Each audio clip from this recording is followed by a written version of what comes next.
Hey everyone. In a recent video, we did a comparison of different Marvel superheroes and Greek legends and myths. Link to that video is in the description. And one of the comparisons we made was between Star Lord and Odysseus. Now, if you don't know the story of Odysseus, you really should check it out. Of course, there's the original story told by Homer. The quick version of that is Odysseus fought in the war in Iliad against the Trojans.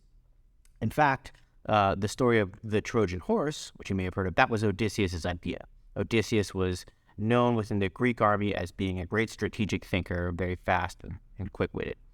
So he came up with the idea for the Trojan horse. After the war, though, he angered the god Poseidon, god of the ocean, and as a result, instead of a quick trip home, Poseidon kind of veered him off course constantly, and his ship was always kind of finding different adventures. He had to fight a cyclops. He had to avoid the muses. He ended up on the island of the lotus eaters, etc., etc. And what should have been a quick journey took him 10 years to get home. When he finally got home to the island where he was a king, he found a bunch of suitors in his palace, basically trying to marry his wife, and his son was kind of being treated poorly, but he killed all of them, and happy ending. For a modern take on the story of Odysseus, there's the movie Oh Brother, Where Art Thou? Or, of course, in literature, there's James Joyce's Ulysses, which is a tough read. We did a video on that as well, link in the description. Anyways, so that's Odysseus. And I think there is a lot to compare to Star Lord. The first thing to note is that Star Lord is on a journey and has not found his way back home. It's also important to note they both are captains of a ship, right? Star-Lord's is a spaceship. Odysseus is obviously a sea ship, but they still have these ships, and they both have a ragtag crew. Odysseus has a great crew, and they're characters in all of his stories, of course. A lot of them die, unfortunately, but they're a little bit more disposable than the Guardians of the Galaxy.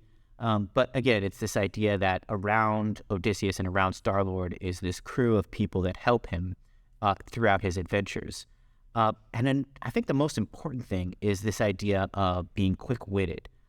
Both characters constantly find themselves in trouble, and they always find a way out of it, and sometimes it's seemingly a trick.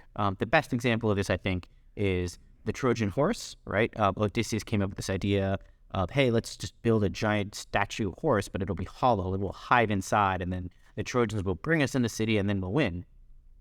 And I think the best example of this for Star-Lord was the dance-off, right? He needed to play for time. He needed to stall. I forget the name of the bad guy in that movie, the blue guy with the big hammer who wanted the Power Stone, and Star-Lord started dancing, right, as a way to kind of trick him. So both of them are known for their bravery, their cunning, and their resourcefulness. And both characters have a lasting impact on the audience and in the stories, right? Again, both of them are in the context of a larger world. That's also important, right? Star-Lord is the leader of the Guardians of the Galaxy, but that's within the context of this whole other MCU. And Odysseus, right, the story of the Odyssey is actually in context of the story of the Iliad, right? It's kind of like a sequel to the Iliad, which itself is a 10-year-long story, where Odysseus and his crew are really just part of it. They're characters in it. So again, in conclusion, Star-Lord and Odysseus are very similar in a lot of ways. They have a lot of adventures, and they have great leadership skills, and again, a lot of bravery and cunning, and they both become iconic figures, inspiring audiences to embark on their own adventures and overcome their own challenges, right? So yeah, I guess I wanted to just explore this idea a little bit more.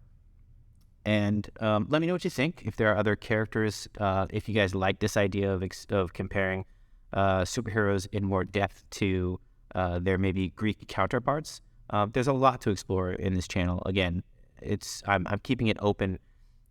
The name of the channel, Why the Line, is actually more about looking at specific lines for movies and exploring what those tell us about the characters in the story. But I also think it's kind of fun to do this kind of thing. So thank you very much, and if you like it, please like, share, and subscribe.